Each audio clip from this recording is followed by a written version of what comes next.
We're live. What's up, dude? Let's go. Zach Twardowski here with John Gavin, who is on the screen. I'm switching back and forth, so let's see. There we go. That's you. That's me. Got it down. I'm That is looking you. right there. We look very similar, but but different. So, Yeah. Oh man, wait. Thanks for being here. I wanted to sit down with you, talk about everything business, annuities, integrity, what you've seen happen in the business the last 10 years. But Yeah. So you've been in the insurance industry. What year did you get into insurance? I got my license in 2011, so Okay. 13 years now. Got it. And that was right on the tail end of the mortgage stuff, right? Yeah. So before insurance, you were in mortgages, Yeah. and then Well, I was unemployed for 2 years because of mortgages. got it. And then how long were you in the mortgage industry for? About 10 years. Got it. Yeah. Yeah. And then did you do anything before that at all, or was it just? I actually did. I was a supervisor for Boeing, making airplanes. Oh, really? Yeah. Got it. I knew nothing about airplanes. But How did you get that job? I didn't know that. I just talked to people every day, and next thing you know, they asked me to do more and more, and then they asked me to supervise a group of people. I said, sure. I couldn't read a drawing. I knew nothing about airplanes, and I probably knew the least of anybody in the building. Really? Yeah. And then was that your first job? It's my very first job. Got it. Yeah. So you got into mortgages. How long you did that for? 10 years, you said. 10 years, So from 2001 through 2011. 2011. Got it. Right, yeah. And then go through what happened with when you were in mortgages leading into insurance. Yeah, so mortgages, it's kind of crazy when you go to school and they give you all these aptitude tests and they tell you, they told me I should be a lumberjack, and I'm like, I don't even like the forest. I don't like the woods. Why are you telling me this? They don't ever tell you should be in sales at some type because you don't stop talking.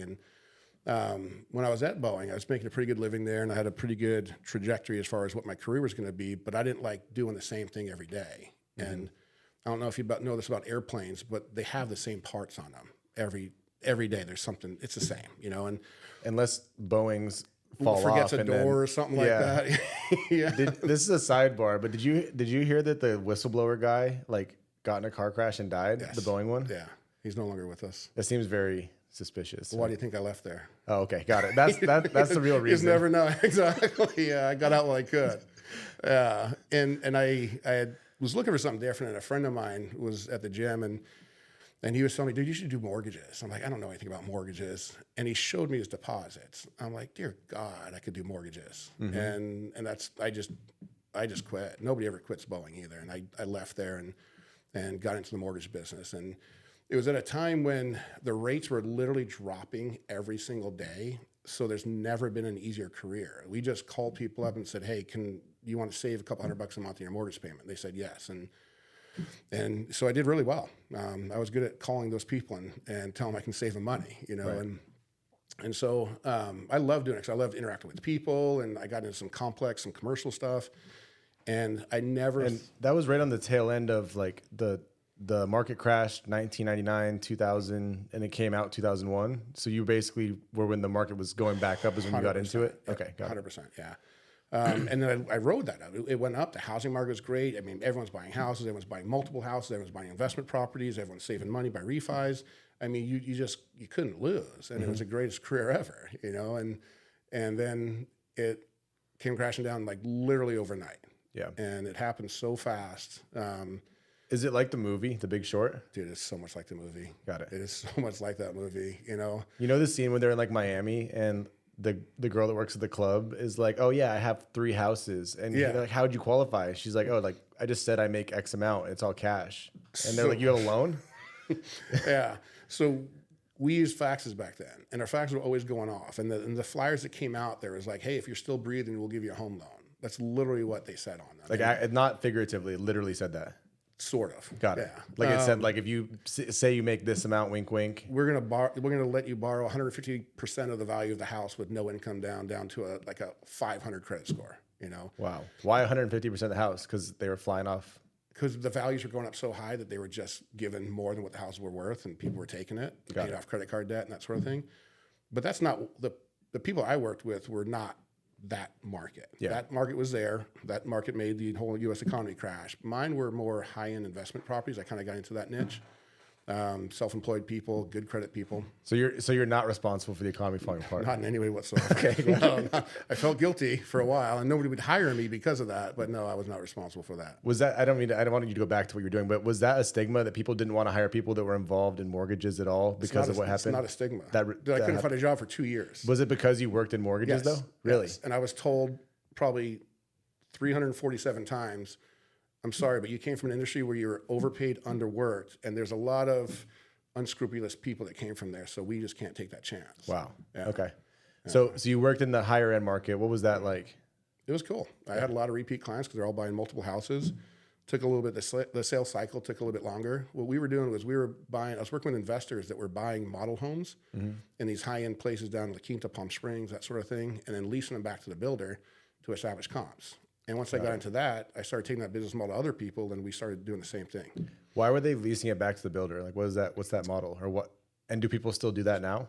I don't know if they do it now, but what had happened was they would make the builder would be on the hook for making the mortgage payment for 3 years. So they established a comp in the neighborhood, a price point in the neighborhood, and then they would make the payments for 3 years, but they wouldn't have to get the loan. They would just find someone with money to do the loan. Yeah, exactly.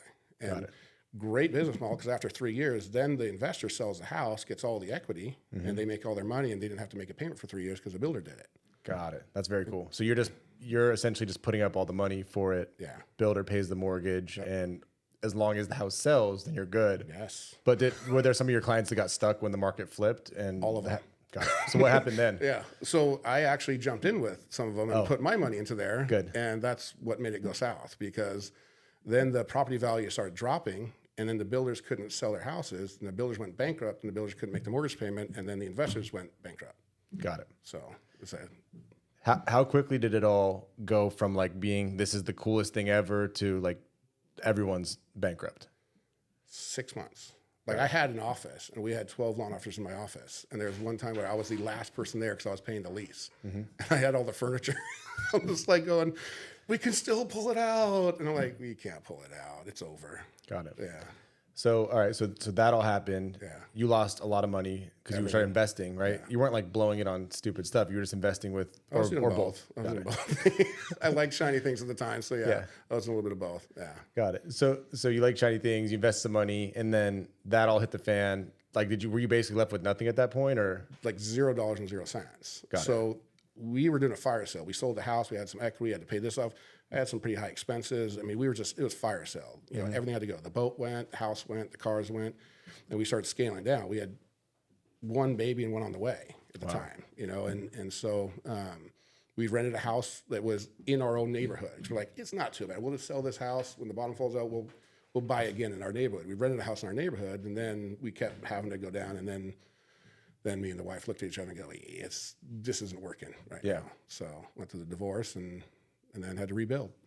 And then so 2 years you said you weren't working, and then you got into insurance. What like was it just out of desperation you got into insurance, or because kind of when I started, like I was gonna go to medical school. We took 2 years off. I had one sales job lined up. Didn't like the guy, and like the real is like I needed something else to do to make money because we had no money. Deb and I moved from Colorado to South Carolina. She made no money, and I had no money. So I was like, okay, well, insurance, I guess it is, right? It's 100% desperation. I applied for a milkman and said I love dairy. I don't even have milkman anymore. I applied as a dating coach and said I love, and nobody even called me back. Yeah.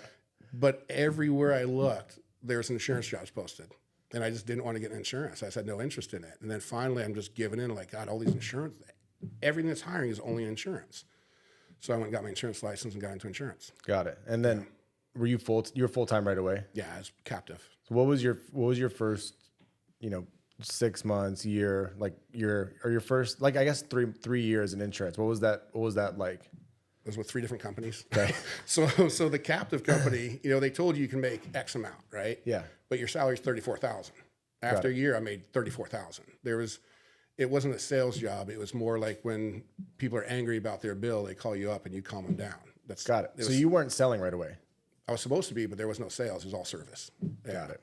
And so after a year, I'm like, this is just not it. I was going back into the mortgage business, and I got my license again. I was going back into the mortgage business. And the first office I went into, which a friend of mine had, some guy walks up to me and goes, "Hey, I heard you got your insurance license." And I said, "Yeah." And he goes, "You looking to make some extra money?"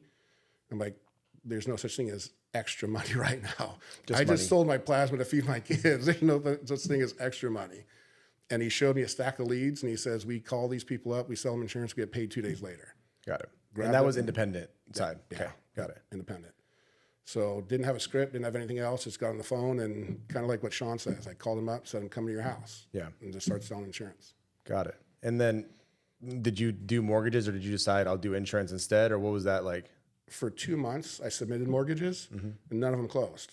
Got it. So they kept falling out for one reason after another. And that's the guidelines had changed. Everything had changed because the U.S. was still like recovering from what the damage that they did before. So now, as if it fit in this tiny little box, we'll take it. But if not, no. Got it. So everything I submitted got declined at some point, and I'm like, I gave the laptop back. I'm like, I'm going to work with this dude here, and I went insurance full time. What year was that? 2012. Okay, got it. So 2012, it's 2024 now, so 12 years in insurance, right? What do you think, like, did you have success right away in insurance? Or like, what level of success did you have like your first 3-4 years in the business? So the first couple years, I sold insurance, right? Yeah. First company, low comp, paid for everything, no way to be profitable, right? Did you make some money there, like enough to feed your kids and pay rent and stuff? Enough, yeah, absolutely. But just there, right? And then Family First Life started. I jumped over, and the first 6 weeks, Family First Life just changed everything for me. I had some real deposits, some real money, and yeah, that's what made the biggest difference. I lived in a place where I call it the unbroke phase, where I was broke for several years, and the fact that I was unbroke made me feel good, so I stayed there. Like I'm like, oh my God, I made it. I'm unbroke, you know. But there's 14 more levels above that, and I just kind of settled in there for a little bit. And then woke up after a couple of years and really put the gas down. So it's kind of like you were in fight or flight mode for a long time, and then you got into insurance, and it was like, okay, like I'm finally not like having to sell my plasma to pay for dinner. Totally. Yeah. And then you made a little bit of money, and you're like, whew, like it's a big sigh of relief, right? 100%. How did you get out of that phase where you're like, I'm not broke, like the not broke phase? Like, how did you get out of that to like go, okay, let me see how far I can push this now?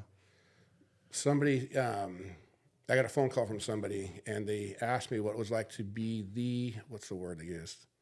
The most underachieving person in the entire company. And like, ooh, but I'm not broke. And they're like, you can do so much more, and like, you haven't even tapped into it yet. When are you really gonna do something in this business, you know? And what year was that? 2015, I think. Okay. Yeah. And then I started writing. Got it. Yeah. And then that's when you started sort of selling it. Were you recruiting it all at that time, or were you just selling at a high level? Like, how much were you selling then, do you think, a year? Between 350, right around there. Got it. Yeah. And then did you ever have any interest in building a team, or were you like, I already did this in mortgages, I'm not interested in doing this? Or what was that? I was so against it in the beginning. I literally wanted nothing to do with it. And my first agent is actually still with me now. A friend of mine got cancer, lost his job. And he's like, how's that insurance thing working out for you? I'm like, pretty good. He goes, you think I can do it? I'm like, yeah. And so that was my first agent. And it felt good to provide him with something, because everything was about me and my family, taking care of this, doing this, whatever. But then when I realized that I could help somebody out that was in a position that needed it, I'm like, wow, that's not too bad. And I should do more of this. Again, underperforming. Yeah. So that's when I started recruiting more people and bringing more people on. What do you think? Because I know there was some stuff that happened in the mortgages that hindered you, because you were like, I'm just chilling right now. I'm not broke. I'm happy. Like, leave me alone. I'm finally not like stressed out and not sleeping. But what are some things you learned from doing mortgages that helped you do well in insurance, you think? So there's the biggest lesson I learned, because mortgages, housing, it's been around forever, you know, it's never going away, you know, it's never going to slow down. This is just a new reality, you know, and what it taught me was that's not true. Yeah. Work with a sense of urgency. You know, I lived in that place that was unbroke, but if I would have got sick, if I would have got hurt, I would have been right back to selling my plasma.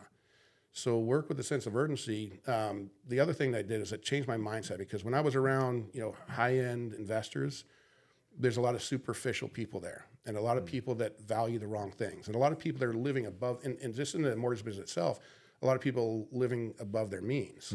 And so this time around, after losing everything and literally having nothing, I learned what's important. That's my family, it's my kids, and that's good relationships. Got it. And so this time around, I put money into the business. I paid cash for everything. I didn't build up any debt in case something else happened. And I worked with it. Once I got it, I worked with a sense of urgency, knowing that tomorrow's not promised. Yeah. You know, we got to work our asses off to get to what we're capable of doing and prepare for the future, because the way I was doing it just didn't work. Yeah. Yeah. That's something that someone taught me early in this business was they were like, don't buy anything based on like money you make from sales. Like only buy stuff with recurring, predictable revenue, you know? And that, I don't think I'm someone that buys like crazy stuff, but it really like early on, it was in my mind, like I'm not going to buy stuff unless like if I can't physically work tomorrow, if it's still paid for. Right. And I think that helped me a lot, because a lot of people who are younger in business don't get that advice and just buy like, they're like, I'm going to buy a Ferrari right now because I can afford it. It's like $6,000 a month you could afford right now, but what about in 6 months? What if the market changes, right? Yeah. So kind of a funny story about back in the day, the repo people came and took my Denali in the middle of the night. Big flashlights come up in the driveway, and I wasn't fighting them. I just walked out and gave them the keys. I knew I was behind and everything. Fast forward a little bit later on in life, and I had them, they dropped one off at my house, and I paid cash for it. So I didn't have any debt, but they delivered it to my house, unloaded on a very similar loader that they took one out in a few years before. It's the opposite. Yeah, but I paid cash for it, because I'm like, I'm not going to live above my means. I'm not going to have any debt. I'm going to do it right this time in case something happens. And so there's a lot of lessons I learned financially. And then being around people that are really good business people, you know, that helps a lot, because you're not broke at 40 by making good business decisions. Yeah. You're just not, you know? And so I had to kind of retrain my brain from everything I thought I should do to, you know, what would this person do? What would this person do? And you do it enough, you ask that person and you get enough input, and then it just becomes your way of thinking as well too. Yeah, it becomes like the voice in your ear. You're like, 100%. Oh, okay, like I know what, you know, so-and-so would say and what 100%. They would do in the situation.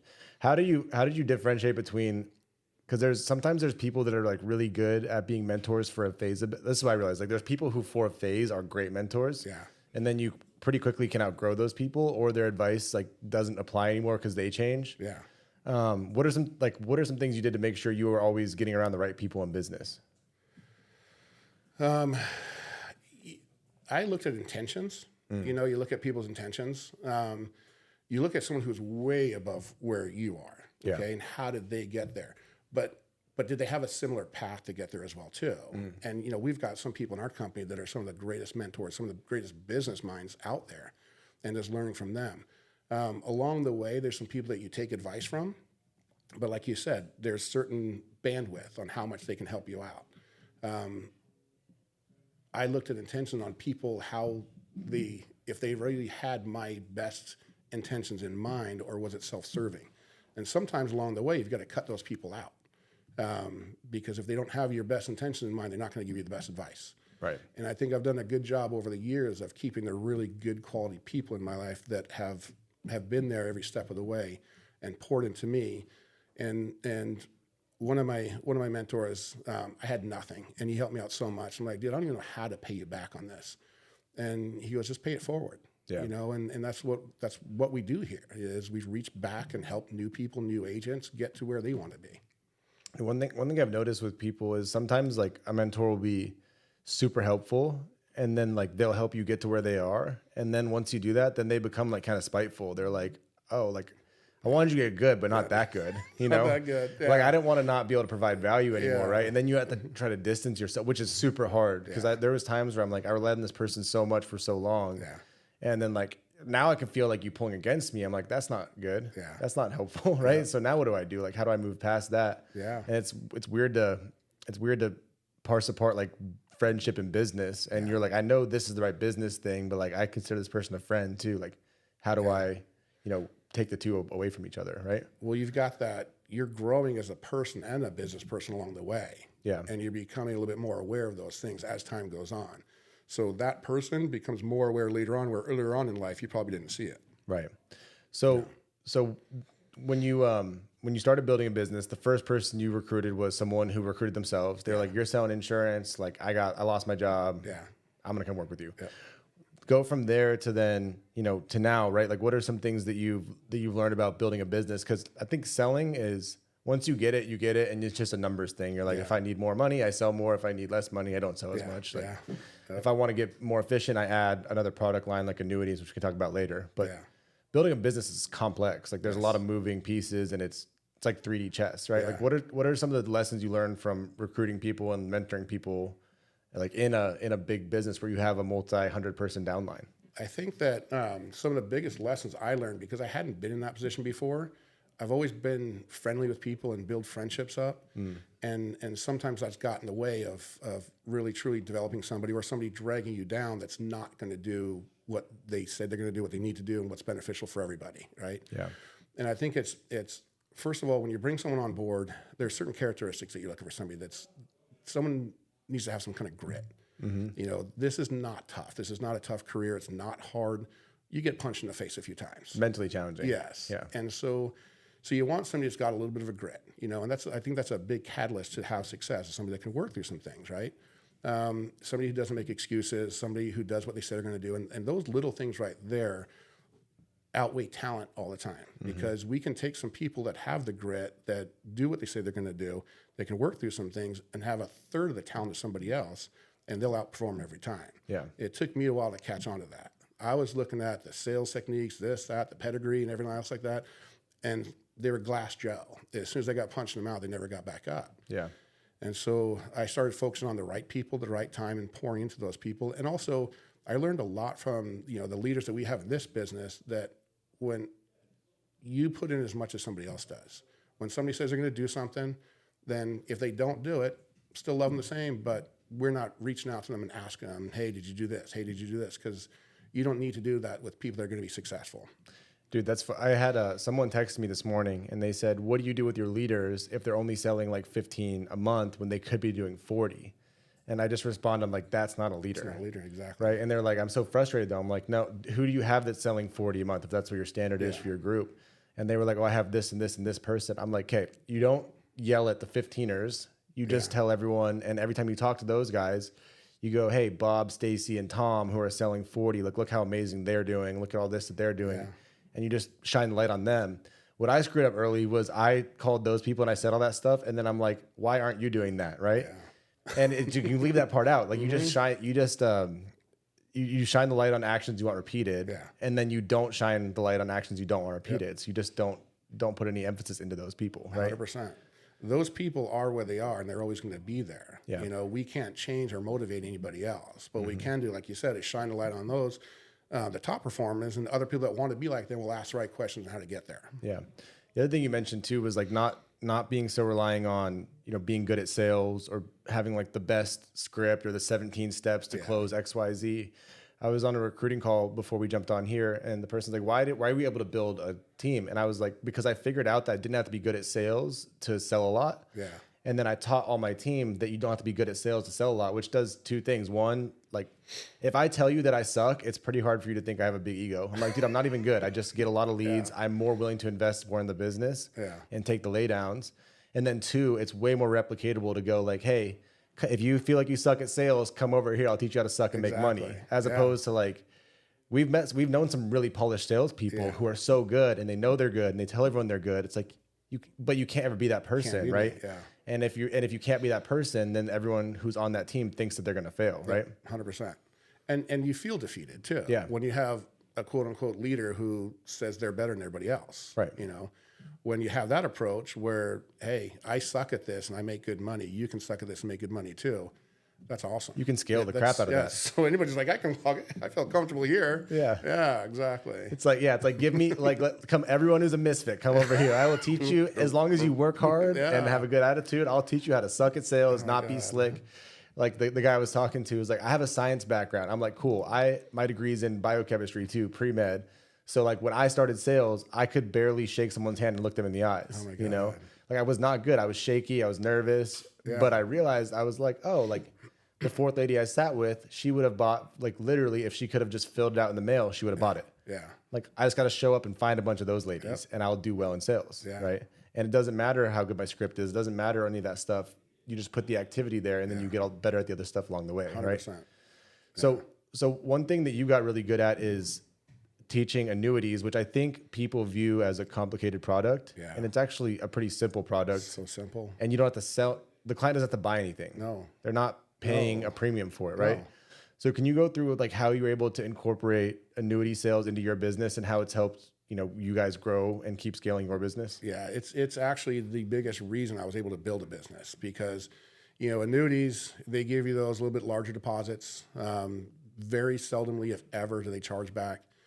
And so it's almost like having a financial backer behind you. And so when I started selling a lot of annuities, I always had those big checks that came in. So it offset some of the ups and downs of just general business. It allowed me to bring on more staff. It allowed me to get a bigger office. It allowed me to spend more money on recruiting, buying leads for agents. It was just like having that financial backer behind you. And it really, to be honest with you, annuities is what really kept me in the business, because if I had a couple chargebacks here or there and I would have been running low on funds, next thing you know, boom, big deposit for annuities, and so they've been so helpful. And getting back to what you're saying, as far as, a lot of people, we had a training today and some people didn't want to come in because they thought they were too complicated. And I'm like, they're one of the easiest things out there, Yeah. And funny enough, the agent that didn't want to come in there, I told her, I'm like, hey, go listen to this. She's like, oh, I'm not ready for that yet. I'm like, no, it's not hard to sell. Go in there and listen to it. Then she's the one asking the question. She's coming up to you after. She's like, oh, wow, I can do this, right? But 100%. I think a lot of people either think they're boring or think they're too difficult. And that's a stigma that you've done a really good job of breaking because you explain them so simply. There's nothing boring about those big deposits. Yeah. And she asked some, like when I had a conversation with her afterwards, some of the questions she asked were just, I'm like, those are phenomenal questions. You understand more of this than most people I talk to. Yeah. What do you explain to everyone, like simply what you explain to this new agent, like how they work or some of the questions that she asked that you can share, with everyone? Yeah. If you look back over, what the markets have done, and most of the people we do, we focus, there's different funds come from everywhere, but a majority of our funds are typically rollovers from IRAs or 401ks that people are able to roll in and roll out. And so if you look at what the alternative is, when you have, an IRA that's exposed to the market, and most people think they have an advisor because they have a name on a statement. It's like, when's the last time you had a call from your advisor saying, hey, this market's getting a little rocky, might want to look at, they don't, that's not going to come. So we have so many people that need our help because they're in accounts that are really volatile, that if the markets, we're at an all-time high right now, so everyone's done really good. But if the markets were to lose 10, 20, 30, 40% over the next month, year and a half, a lot of people's retirement and livelihood would really, really suffer. Yeah. And so we have something that eliminates that risk. Let's lock in your gains where you're at right now. Let's roll it into something else. We have programs with no fees whatsoever, and they still have a really good return when those markets do go up.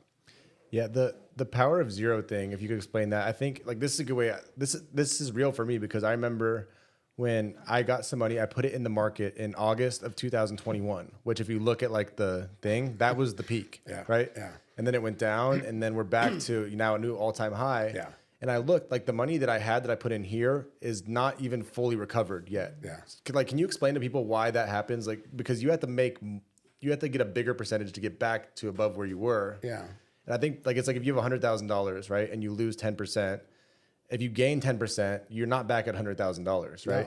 No. So if you can go through and kind of explain that concept and why the power of zero is so important, I think that'll really drive that concept home. So if you look at $100,000, if you have $100,000 and you lose 50%, now you have $50,000. In order to get back to 100,000, you have to gain 100%. Yeah. Yeah. So our products don't have any losses whatsoever.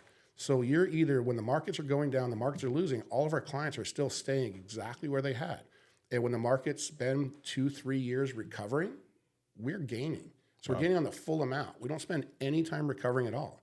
So when everyone else is like, if you look at 2000, if you look at 2007 with those big crashes that happened, it was only 2 years of losses, but it took 3 to 4 years to get back to where they were before. Which is why mine's still not quite back to where it was. Exactly. Because if you gain 50%, you're only at 75. Exactly. Yeah. Yeah. That's exactly it. But imagine if everybody had a floor where they didn't lose anything at all. And then instead of recovering, those are years of gains. Yeah. And that's why these can gain so substantially. And I've got a good history of clients getting really good returns and their accounts are really growing. And the part that I love about it is, and I was talking to, I think it's Autumn about it. And once you get interest applied on an annual basis, you don't lose that either. You gain that interest. It's called a realized gain because it's there for good. If you look at an IRA and they have the columns of the gains and losses, the word at the top is unrealized. That means it's not your money. Yeah. You know, you might have gained X amount, but it says unrealized because it's only yours when you roll it out. Right. It's like we're in Austin, right? And the lake's like low, but you can see the rings around it, right? Yeah. And so like with these, it would never get lower than the highest mark on there, right? But it's like right now it's down to like 40% and you can see where it's been. Yeah. And it's kind of crazy because you see like these $5, $10, $15 million houses that have like docks like washed up on the rocks. You're like, can you imagine paying $15 million for a house to have like your dock not be usable? Dirt right out there. So like the annuities are basically like, hey, don't worry about that. Your like, dock's good. Your dock's good no matter what, right? Yeah, 100%. What's the downside with annuities? Because people always they're like, oh, that sounds really great. Like, what's the drawback? So the two things is they don't take they don't take everybody's money. You got to qualify through suitability. So they want to make sure that you have at least 30 or 40% of your total net worth outside the annuity. And the reason why they have that is because you have what they call limited access, and they either have access to either 5 or 10% to withdraw every year, okay, depending on the product. And anything above that, you have surrender charges. And so the funny part about it is if you do the math, and the surrender charges descend, they go down over time. You know, depending on the contract, a 10-year contract, they're going to descend from 8.3 down to 0 at 10 years. But if you run the figures, like somebody wanted to take out 40% in year 6, if you run the numbers on what the surrender charges are, they're not that bad. They're a lot less than what it would be if they left it in the market and lost 10 or 20%. Yeah. So the downside is you have limited access, limited free access. Anything above 5 or 10%, you have a small surrender fee too. Got it. Well, hey man, I really appreciate you spending the time coming out and training us and getting on here and sharing your story with everyone. It's a really cool story. And yeah, man, it's been an honor to be in business with you. You've helped our group a ton with annuities, and I just consider you a friend and a business partner, man. 100%. So thank you. Love working with you. Appreciate you.